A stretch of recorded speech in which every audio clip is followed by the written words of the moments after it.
নিরঞ্জনং নিত্যম অনন্তরূপং ভক্তানুকম্পধৃতবিগ্রহং বৈ ঈশাবতারং পরমেশমিড্ডং তং রামকৃষ্ণং শিরসা নমামি। শ্রীরামকৃষ্ণকে যে রূপ দেখিয়াছি। সম্পাদনা ও সংকলন স্বামী চেতনানন্দ। স্বামী শারদানন্দের স্মৃতিচারণ। চতুর্থ পর্ব। পূর্বোক্ত কথাগুলিতে পাঠক বিস্মিত হইবেন সন্দেহ নাই, কিন্তু স্বল্প চিন্তার ফলে বুঝিতে পারা যায় উহাতে বিস্ময়ের কারণ যে কিছুমাত্র নাই তাহা নহে, কিন্তু ঐরূপ করাই ঠাকুরের পক্ষে নিতান্ত যুক্তিযুক্ত ও স্বাভাবিক ছিল। বুঝিতে পারা যায় তিনি আপনাতে অদৃষ্টপূর্ব আধ্যাত্মিকতা প্রকাশের কথা সত্য সত্যই জানিতে পারিয়াছিলেন বলিয়া তাহার ঐরূপ আচরণ করা ভিন্ন উপায়ান্তর ছিল না।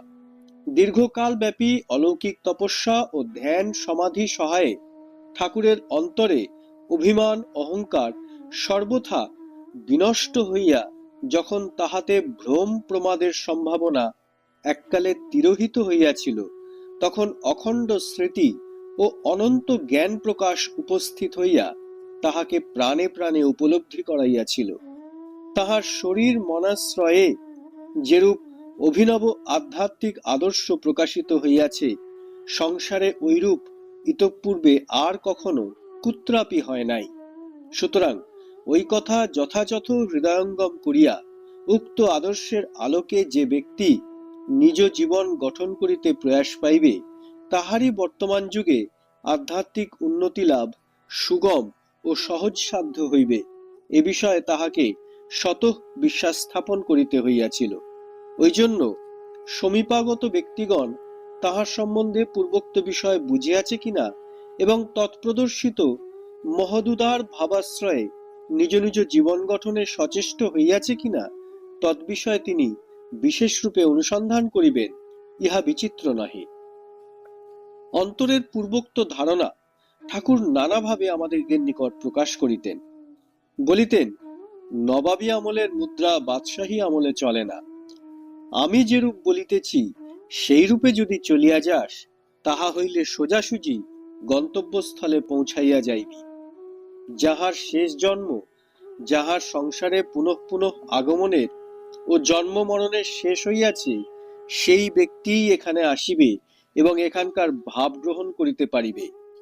তোমার ইষ্ট অর্থাৎ উপাস্য দেব আপনাকে দেখাইয়া ইহার ভিতরে আছেন, ইহাকে ভাবিলেই তাহাকে ভাবা হইবে, ইত্যাদি।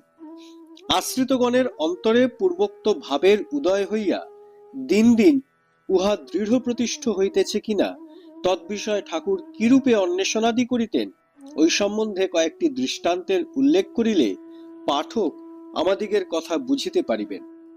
ঠাকুরের পুণ্য দর্শন ও অহেতুকী কৃপালাভ যাহাদের সৌভাগ্য হইয়াছিল, তাহারা প্রত্যেকেই বিদিত আছেন।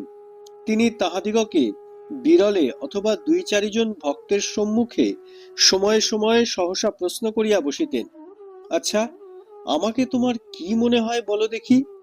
দক্ষিণেশ্বরে কিছুকাল গমনপূর্বক তাহার সহিত সম্বন্ধ কিঞ্চিত ঘনিষ্ঠ হইবার পরেই সচরাচর ওই প্রশ্নের উদয় হইত। তাহা বলিয়া প্রথম দর্শনে অথবা উহার স্বল্পকাল পরে ওই প্রশ্ন তিনি যে কাহাকেও কখনো করেন নাই তাহা নহে। যে সকল ভক্তের আগমনের কথা তিনি তাহাদিগের আসিবার বহু পূর্বে যোগদৃষ্টি সহায়ে জ্ঞাত হইয়াছিলেন, তাহারা কেহ কেহ আসিবা মাত্র তিনি ঐরূপ প্রশ্ন করিয়াছেন, আমরা জ্ঞাত আছি। ঐরূপে পুষ্ট হইয়া তাহার আশ্রিতগণের প্রত্যেকে তাহাকে কত প্রকারে উত্তর প্রদান করিত তাহা বলিবার নহে। কেহ বলিত, আপনি যথার্থ সাধু।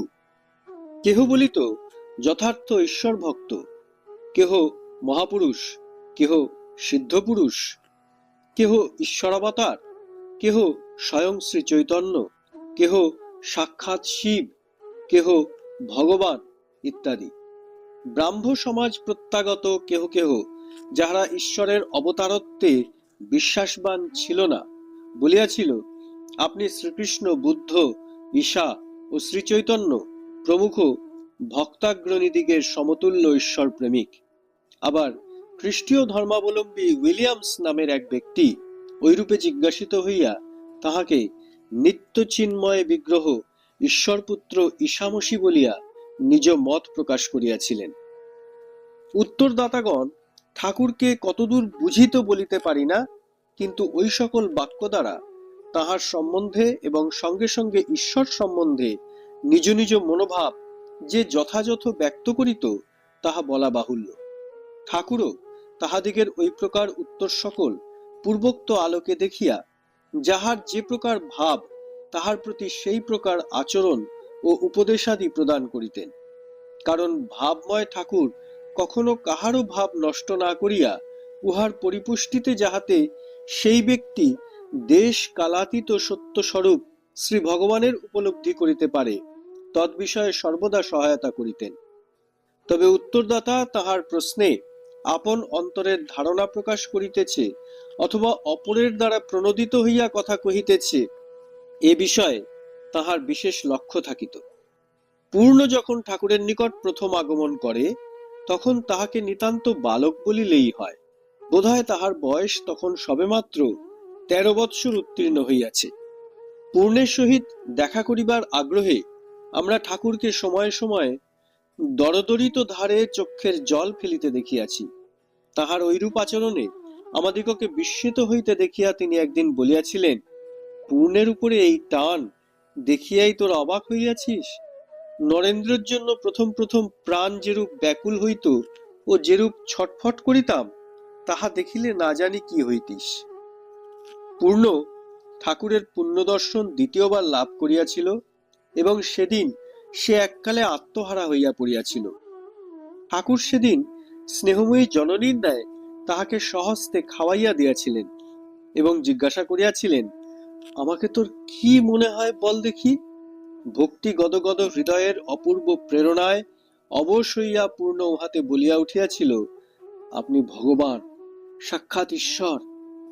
বালক পূর্ণ দর্শন মাত্রেই যে তাহাকে সর্বোচ্চ আধ্যাত্মিক আদর্শরূপে গ্রহণ করিতে পারিয়াছে একথা জানিয়া ঠাকুরের সেদিন বিস্ময় ও আনন্দের অবধি ছিল না।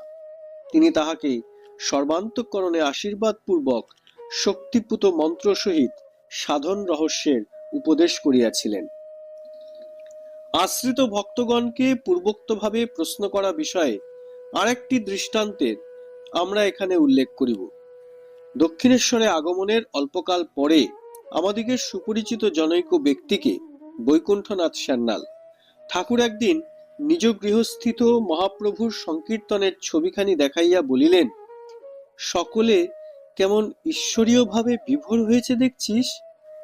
ওই ব্যক্তি, ওরা সব ছোট লোক মহাশয়। ঠাকুর, সে কি রে, ও কথা বলতে আছে? ওই ব্যক্তি, হ্যাঁ মহাশয়, আমার নদিয়ায় বাড়ি, আমি জানি অষ্টুম ফষ্টুম ছোট লোকে হয়। ঠাকুর, তোর নদিয়ায় বাড়ি, তবে তোকে আর একটা প্রণাম। আচ্ছা, রাম প্রভৃতি আপনাকে দেখাইয়া ইহাকে অবতার বলে, তোর কি মনে হয় বল দেখি?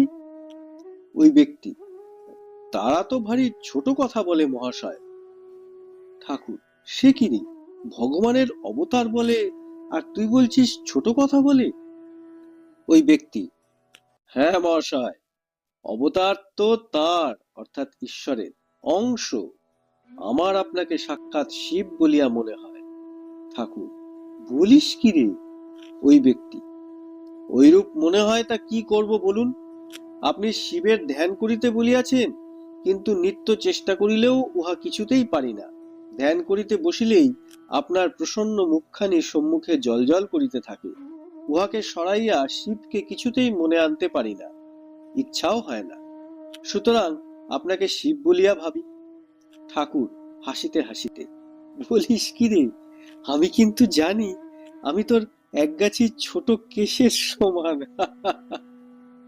যা হোক, তোর জন্য বড় ভাবনা ছিল, আজ নিশ্চিন্ত হইলাম। শেষোক্ত কথাগুলি ঠাকুর কেন বলিলেন তাহা ওই ব্যক্তি তখন বুঝিয়াছিলেন কিনা বলিতে পারি না। আমাদিগের জানা আছে ঐরূপ স্থলে ঠাকুর প্রসন্ন হইয়াছেন, এই কথা বুঝিয়াই আমাদের প্রাণ পূর্ণ হইয়া উঠিত এবং তাহার ঐরূপ কথা সকল বুঝিবার প্রবৃত্তি থাকিত না। এখন বুঝিতে পারি, তাহাকে সর্বশ্রেষ্ঠ আধ্যাত্মিক আদর্শ বলিয়া গ্রহণ করিয়াছি জানিয়াই ঠাকুর ওই ব্যক্তিকে ওই দিবস ওই কথাগুলি বলিয়াছিলেন।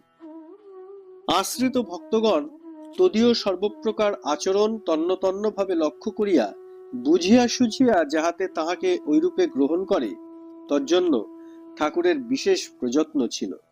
কারণ প্রায়ই তিনি আমাদিগকে বলিতেন, সাধুকে দিনে দেখিবি, রাত্রে দেখিবি, তবে সাধুকে বিশ্বাস করিবি। সাধু অপরকে যাহা শিক্ষা দেয়, স্বয়ং তাহা অনুষ্ঠান করে কিনা তৎবিষয়ে বিশেষ রূপে লক্ষ্য করিতে ঠাকুর আমাদিগকে সর্বদা উৎসাহিত করিতেন। বলিতেন, কথায় এবং কার্যে মন ও মুখে যাহার মিল নাই, তাহার কথায় কখনো বিশ্বাস করিতে নাই। ঠাকুরের ঐরূপ শিক্ষার প্রেরণায় আমরা সকলে তাহার আচরণ সমূহ বিশেষভাবে লক্ষ্য করিতাম। কেহ কেহ আবার উহার প্রভাবে তাহাকে পরীক্ষা করিতেও পশ্চাৎপদ হইত না। ফলে দেখা গিয়াছে, নিজ নিজ বিশ্বাস ভক্তি বৃদ্ধির জন্য সরলান্তঃকরণে আমরা তাহার উপরে যে যাহা অত্যাচার আবদার করিয়াছি, সে সকলই তিনি প্রসন্ন মনে সহ্য করিয়াছেন। যোগীন্দ্র অর্থাৎ পরবর্তীকালে স্বামী যোগানন্দ ঠাকুরের একজন অন্যতম প্রধান শিষ্য ছিলেন। তাহার বাসভবন দক্ষিণেশ্বরের মন্দিরের নিকটেই ছিল। সেই জন্য তিনি বহুক্ষণ ঠাকুরের সঙ্গলাভের অবসর পাইতেন। ঠাকুরের নিকটে সমস্ত দিবস অতিবাহিত করিয়া যোগীন্দ্র একদিন দেখিলেন, সন্ধ্যার প্রাক্কালে সমবেত ভক্তগণের সকলেই একে একে বিদায় গ্রহণ পূর্বক নিজ নিজ ভবনে চলিয়া গেল। কোনরূপ প্রয়োজন উপস্থিত হইলে রাত্রে লোকাভাবে ঠাকুরের কষ্ট হইতে পারে ভাবিয়া তিনি সেদিন বাটিতে ফিরিবার সংকল্প পরিত্যাগ করিলেন। ঠাকুরও যোগিনের ঐরূপ করায় বিশেষ প্রসন্ন হইলেন। ঈশ্বরীয় আলাপে ক্রমে রাত্রি 10টা বাজিয়া গেল। ঠাকুর তখন জলযোগ করিলেন এবং যোগীন্দ্রের ভোজন শেষ হইলে তাহাকে গৃহমধ্যেই শয়ন করিতে বলিয়া স্বয়ং শয্যা গ্রহণ করিলেন। রাত্রির 2য় প্রহর অতীত হইলে ঠাকুরের বহির্গমনের ইচ্ছা উপস্থিত হওয়ায় তিনি যোগিনের দিকে চাহিয়া দেখিলেন, সে অকাতরে নিদ্রা যাইতেছে। কাঁচা ঘুম ভাঙাইলে কষ্ট হইবে ভাবিয়া তাহাকে না ডাকিয়া তিনি একাকী পঞ্চবটী মুখে অগ্রসর হইয়া ঝাউতলায় চলিয়া যাইলেন। যোগীন্দ্র চিরকাল স্বল্প নিদ্র ছিলেন। ঠাকুর চলিয়া যাওয়ার কিছুক্ষণ পরেই তাহার নিদ্রাভঙ্গ হইল। গৃহের দ্বার খোলা রহিয়াছে দেখিয়া তিনি উঠিয়া বসিলেন এবং শয্যায় ঠাকুরকে দেখিতে না পাইয়া ভাবিতে লাগিলেন, তিনি এত রাত্রে কোথায় গমন করিয়াছেন। গারু প্রভৃতি জলপাত্র সকল যথাস্থানে রহিয়াছে দেখিয়া ভাবিলেন, ঠাকুর বুঝি তবে বাহিরে পদচারণ করিতেছেন। যোগীন্দ্র বাহিরে আসিলেন। জ্যোৎস্নালোকের সাহায্যে চারিদিকে চাহিয়া দেখিলেন, কাহাকেও দেখিতে পাইলেন না। তখন তাহার মনে দারুণ সন্দেহ উপস্থিত হইল, তবে কি ঠাকুর নহবতে নিজ পত্নীর নিকটে শয়ন করিতে গিয়াছেন? তবে কি তিনিও মুখে যাহা বলেন কার্যে তাহার বিপরীত অনুষ্ঠান করিয়া থাকেন? যোগীন্দ্র বলিলেন, ওই চিন্তার উদয় মাত্র সন্দেহ ভয় প্রভৃতি নানা ভাবের যুগপৎ সমাবেশে এককালে অভিভূত হইয়া পড়িলাম। পরে স্থির করিলাম, নিতান্ত কঠোর এবং রুচিবিরুদ্ধ হইলেও যাহা সত্য তাহা জানিতে হইবে। অনন্তর নিকটবর্তী এক স্থানে দাঁড়াইয়া নহবতখানার দ্বার দেশে লক্ষ্য করিতে থাকিলাম। কিছুকাল ঐরূপ করিতে না করিতে পঞ্চবটির দিক হইতে চটি জুতার চটচট শব্দ শুনিতে পাইলাম এবং অবিলম্বে ঠাকুর আসিয়া সম্মুখে দণ্ডায়মান হইলেন। আমাকে দেখিয়া বলিলেন, কিরে, তুই এখানে দাঁড়াইয়া আছিস যে? তাহার উপর মিথ্যা সন্দেহ করিয়াছি বলিয়া লজ্জা ও ভয়ে জড়সড় হইয়া অধবদনে দাঁড়াইয়া থাকিলাম। ওই কথার কোনো উত্তর দিতে পারিলাম না। ঠাকুর আমার মুখ দেখিয়াই সকল কথা বুঝিতে পারিলেন এবং অপরাধ গ্রহণ না করিয়া আশ্বাস প্রদান পূর্বক বলিলেন, বেশ বেশ, সাধুকে দিনে দেখিবি, রাত্রে দেখিবি, তবে বিশ্বাস করিবি। ওই কথা বলিয়া ঠাকুর আমাকে অনুসরণ করিতে বলিয়া নিজ গৃহের দিকে অগ্রসর হইলেন। সন্দিগ্ধ স্বভাবের প্রেরণায় কি ভয়ানক অপরাধ করিয়া বসিলাম, এ কথা ভাবিয়া সে রাত্রে আমার আর নিদ্রা হইল না। দক্ষিণেশ্বরে আগমনের পর হইতে ঠাকুর নরেন্দ্রনাথের প্রতি কার্য তন্ন তন্ন করিয়া নিত্য লক্ষ্য করিয়াছিলেন। উহার ফলে তিনি বুঝিয়াছিলেন ধর্মানুরাগ, সাহস, সংযম, বীর্য ও মহৎ উদ্দেশ্যে আত্মোৎসর্গ করা প্রভৃতি সৎ গুণ সকল নরেন্দ্রের হৃদয়ে স্বভাবত প্রদীপ্ত রহিয়াছে। বুঝিয়াছিলেন শুভ সংস্কার নিচয় তাহার হৃদয়ে এত অধিক বিদ্যমান রহিয়াছে যে প্রতিকূল অবস্থায় পড়িয়া বিশেষ রূপে প্রলুব্ধ হইলেও ইতর সাধারণের ন্যায় হীন কার্যের অনুষ্ঠান তাহার দ্বারা কখনো সম্ভবপর হইবে না। আর সত্যনিষ্ঠা, নরেন্দ্রের কঠোর সত্য পালন দেখিয়া তিনি যে কেবল তাহার সকল কথায় বিশ্বাস করিতেন তাহাই নহে, কিন্তু তাহার প্রাণে দৃঢ় ধারণা হইয়াছিল শীঘ্রই তাহার এমন অবস্থা উপস্থিত হইবে যখন সত্য ভিন্ন মিথ্যা বাক্য প্রমাদকালেও তাহার মুখ দিয়া নির্গত হইবে না, যখন তাহার মনের যদৃচ্ছা উত্থিত সংকল্প সকলও সর্বদা সত্যে পরিণত হইবে। সেজন্য তিনি তাহাকে ওই বিষয়ে সর্বদা উৎসাহ প্রদান পূর্বক বলিতেন, যে কায়মনোবাক্যে সত্যকে ধরিয়া থাকে সে সত্যস্বরূপ ঈশ্বরের দর্শন লাভে ধন্য হয়। 12 বৎসর কায়মনোবাক্যে সত্য পালন করিলে মানব সত্য সংকল্প হয়। সত্যনিষ্ঠার জন্য নরেন্দ্রনাথের প্রতি ঠাকুরের দৃঢ় বিশ্বাস সম্বন্ধে একটি রহস্যজনক ঘটনা আমাদিগের মনে উদয় হইতেছে। একদিন কথা প্রসঙ্গে ঠাকুর ভক্তের স্বভাব চাতক পক্ষীর ন্যায় হইয়া থাকে বলিয়া বুঝাইয়া দিতেছিলেন। চাতক যেমন নিজ পিপাসার শান্তির জন্য সর্বদা মেঘের দিকে তাকাইয়া থাকে এবং উহার উপর সর্বতভাবে নির্ভর করে, ভক্তও তদ্রূপ নিজ প্রাণের পিপাসা ও সর্বপ্রকার অভাব মিটাইবার জন্য একমাত্র ঈশ্বরের উপর নির্ভর করে ইত্যাদি। নরেন্দ্রনাথ তখন তথায় উপবিষ্ট ছিলেন। তিনি সহসা বলিয়া উঠিলেন, মহাশয়, চাতক বৃষ্টির জল ভিন্ন অন্য কিছু পান করে না। ঐরূপ প্রসিদ্ধি থাকিলেও ওই কথা সত্য নহে। অন্য পক্ষী সকলের ন্যায় নদী প্রভৃতি জলাশয়েও পিপাসা শান্তি করিয়া থাকে। আমি চাতক পক্ষীকে ঐরূপে জল পান করিতে দেখিয়াছি। ঠাকুর বলিলেন, সে কি রে, চাতক অন্য পক্ষীর ন্যায় জল পান করে? তবে তো আমার এতকালের ধারণা মিথ্যা হলো। তুই যখন দেখিয়াছিস তখন তো আর ওই বিষয়ে সন্দেহ করিতে পারি না। বালকের ন্যায় স্বভাব সম্পন্ন ঠাকুর ঐরূপ বলিয়াই নিশ্চিন্ত হইলেন না, ভাবিতে লাগিলেন ওই ধারণাটা যেমন ভ্রম বলিয়া প্রমাণিত হইল, তাহার অন্য ধারণা সকলও তো ঐরূপ হইতে পারে। ঐরূপ ভাবিয়া তিনি বিশেষ বিষণ্ণ হইলেন। উহার স্বল্পদিন পরেই নরেন্দ্র এক দিবস ঠাকুরকে সহসা ডাকিয়া বলিলেন, ওই দেখুন মহাশয়, চাতক গঙ্গার জল পান করিতেছে।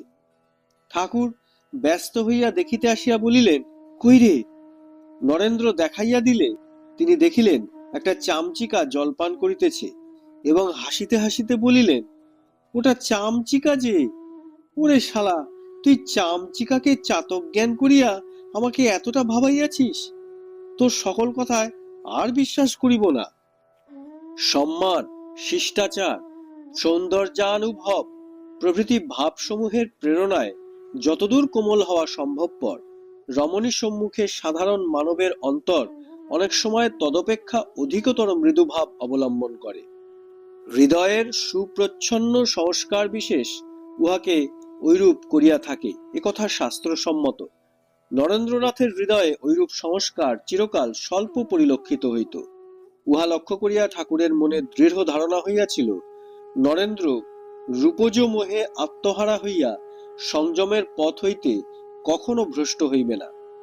ঘন ঘন ভাব সমাধি হওয়ার জন্য আমাদের নিকট একসময় উচ্চ সম্মান প্রাপ্ত জনৈকের নিত্যগোপাল, তাহার সহিত নরেন্দ্রনাথের পূর্বোক্ত বিষয়ে তুলনা করিয়া ঠাকুর এক দিবস বলিয়াছিলেন, রমণীগণের আদর যত্নে ওই ব্যক্তি যেন এককালে আত্মহারা হইয়া গড়াইয়া পড়ে।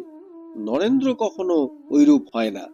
বিশেষ লক্ষ্য করিয়া দেখিয়াছি, ঐরূপ স্থলে সে মুখে কিছু না বলিলেও তাহার ভাব দেখিয়া মনে হয় সে যেন বিরক্ত হইয়া ঘাড় বাঁকাইয়া বলিতেছে, এরা আবার এখানে কেন? জ্ঞানের প্রকাশ এবং পুরুষোচিত ভাবসমূহ প্রবল থাকিলেও নরেন্দ্রনাথের ভিতরে কোমলতা ও ভক্তিভাবের স্বল্পতা ছিল না। ঠাকুর ওই কথা আমাদিগকে অনেক সময় বলিয়াছেন। সামান্য সামান্য আচরণে প্রকাশিত কেবলমাত্র তাহার মনের ভাব সকল লক্ষ্য করিয়াই তিনি যে উক্ত সিদ্ধান্তে উপস্থিত হইয়াছিলেন তাহা নহে, কিন্তু তাহার শারীরিক লক্ষণ সকল দেখিয়াও তিনি ওই বিষয়ে স্থির করিয়াছিলেন। আমাদের স্মরণ হয়, একদিন নরেন্দ্রনাথের মুখশ্রী দেখিতে দেখিতে তিনি বলিয়াছিলেন, এইরূপ চক্ষু কি কখনো শুষ্ক জ্ঞানীর হইয়া থাকে? জ্ঞানের সহিত রমণী সুলভ ভক্তির ভাব তোর ভিতরে বিলক্ষণ রহিয়াছে। কেবলমাত্র পুরুষোচিত ভাব সকল যাহার ভিতরে থাকে, তাহার স্তনের বোঁটার চারিদিকে ভেলার দাগ থাকে না। মহাবীর অর্জুনের ওই রূপ ছিল। পূর্বলিখিত চারি প্রকার সাধারণ উপায় ভিন্ন আমাদিগের জ্ঞাত ও অজ্ঞাত অন্য নানা প্রকারে ঠাকুর নরেন্দ্রনাথকে পরীক্ষা করিয়াছিলেন। তন্মধ্যে প্রধান দু একটির কথা আমরা পাঠককে অতঃপর বলিব। আমরা ইতঃপূর্বে বলিয়াছি, নরেন্দ্রনাথ দক্ষিণেশ্বরে আসিলে ঠাকুর তাহাকে লইয়াই ব্যস্ত হইতেন। তাহাকে দূরে দেখিবা মাত্র ঠাকুরের সম্পূর্ণ অন্তর যেন প্রবল বেগে শরীর হইতে নির্গত হইয়া তাহাকে প্রেমালিঙ্গনে আবদ্ধ করিত। ওই ন ওই ন বলিতে বলিতে আমরা কতদিন ঠাকুরকে ওই রূপে সমাধিস্থ হইয়া পড়িতে দেখিয়াছি তাহা বলা যায় না। এইরূপ হইলেও কিন্তু দক্ষিণেশ্বরে কিছুকাল যাতায়াত করিবার পরে এমন একদিন আসিয়াছিল, যেদিন নরেন্দ্রনাথ ঠাকুরের নিকট আগমন করিলে তিনি তাহার সহিত সর্বপ্রকারে উদাসীনের ন্যায় আচরণ আরম্ভ করিয়াছিলেন। নরেন্দ্র আসিলেন, ঠাকুরকে প্রণাম করিলেন, সম্মুখে উপবিষ্ট হইয়া কিছুকাল অপেক্ষা করিলেন। ঠাকুর কিন্তু আদর যত্ন করা দূরে থাকুক, একবার কুশল প্রশ্ন পর্যন্ত না করিয়া সম্পূর্ণ অপরিচিতের ন্যায় তাহার দিকে একবার দৃষ্টিপাত পূর্বক আপন মনে বসিয়া রহিলেন। নরেন্দ্র ভাবিলেন, ঠাকুর বুঝি ভাবাবিষ্ট রহিয়াছেন। অগত্যা কিছুকাল পরে গৃহের বাহিরে আসিয়া হাজরা মহাশয়ের সহিত বাক্যালাপে ও তামাকু সেবনে নিযুক্ত রহিলেন। ঠাকুর অপরের সহিত কথা কহিতেছেন শুনিতে পাইয়া নরেন্দ্র পুনরায় তাহার নিকট উপস্থিত হইলেন। তখনও ঠাকুর তাহাকে কিছুই না বলিয়া অপরদিকে মুখ ফিরাইয়া শয্যায় শয়ন করিলেন। ওইরূপে সমস্ত দিন অতিবাহিত হইয়া সন্ধ্যা উপস্থিত হইলেও ঠাকুরের ভাবান্তর না দেখিয়া নরেন্দ্র তাহাকে প্রণাম করিয়া কলিকাতায় ফিরিলেন। সপ্তাহকাল অতীত হইতে না হইতে নরেন্দ্রনাথ পুনরায় দক্ষিণেশ্বরে আগমন পূর্বক ঠাকুরকে তদবস্থ দেখিলেন। সেদিনও হাজরা মহাশয় ও অন্যান্য ব্যক্তির সহিত নানাবিধ আলাপে সমস্ত দিন অতিবাহিত করিয়া সন্ধ্যার প্রাক্কালে তিনি বাটিতে ফিরিয়া আসিলেন। ওইরূপে তৃতীয় এবং চতুর্থ দিবস দক্ষিণেশ্বরে উপস্থিত হইয়াও নরেন্দ্র ঠাকুরের কিছুমাত্র ভাবান্তর দেখিতে পাইলেন না, কিন্তু উহাতে তিনি কিছুমাত্র ক্ষুব্ধ বা বিচলিত না হইয়া পূর্বের ন্যায় সমভাবে ঠাকুরের নিকট গমনাগমন করিতে থাকিলেন। নরেন্দ্র বাটিতে থাকিবার কালে ঠাকুর তাহার কুশল সংবাদাদি লইতে মধ্যে মধ্যে কাহাকেও পাঠাইতেন বটে, কিন্তু নিকটে আসিলেই তাহার সহিত ঐরূপ ব্যবহার কিছুকাল পর্যন্ত করিয়াছিলেন। 1 মাসের অধিক কাল ঐরূপে গত হইলে ঠাকুর যখন দেখিলেন নরেন্দ্রনাথ দক্ষিণেশ্বরে আগমন করিতে বিরত হইলেন না, তখন একদিন তাহাকে নিকটে ডাকাইয়া জিজ্ঞাসা করিলেন, আচ্ছা, আমি তো তোর সহিত একটা কথাও কহি না, তবু তুই এখানে কি করিতে আসিস বল দেখি? নরেন্দ্র বলিলেন, আমি কি আপনার কথা শুনিতে এখানে আসি? আপনাকে ভালোবাসি, দেখিতে ইচ্ছা করে, তাই আসিয়া থাকি। ঠাকুর ওই কথায় বিশেষ প্রসন্ন হইয়া বলিলেন, আমি তোকে বিড়ে দেখছিলুম, অর্থাৎ পরীক্ষা করে দেখছিলুম, আদর যত্ন না পেলে তুই পালাস কিনা। তোর মতো আধারী এতটা অবজ্ঞা ও উদাসীন ভাব সহ্য করিতে পারে, অপরে এতদিন কোন কালে পলায়ন করিত, এদিক আর মারাইতই না। ওম শ্রীরাম কৃষ্ণার্পণমস্তু।